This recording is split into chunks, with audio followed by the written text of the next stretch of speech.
Imagine waking up tomorrow and suddenly realizing that the first 3 years of your life are completely gone. Not blurry, not faded, just erased. You know those years happened.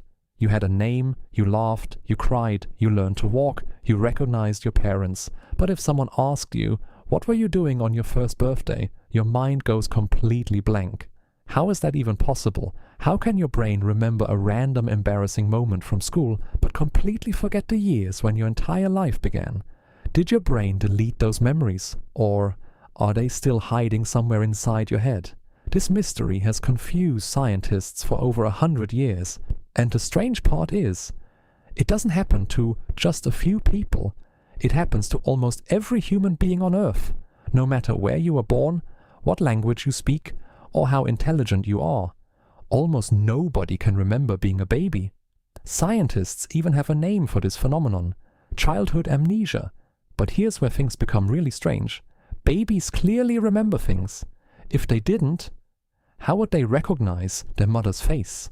How would they know the sound of her voice? How would they learn their first words? So, if babies can create memories, where do all those memories disappear? Many people think the answer is simple. Maybe babies are too young to remember. But that's actually wrong. Even 6-month-old babies can recognize familiar faces. They remember voices. They learn routines. And they can even remember simple experiences for days or weeks. That means their brains are already storing information. So the real question isn't, can babies make memories? Because they absolutely can. The real mystery is, why can't the adult version of you ever find those memories again?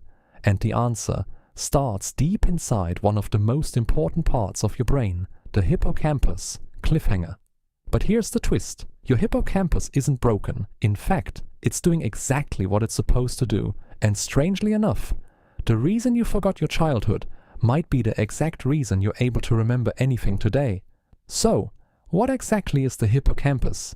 Think of it as your brain's memory librarian. Every important experience you have, your first day at school, your best friend's face, your favorite song, passes through this tiny part of the brain before it can become a long-term memory.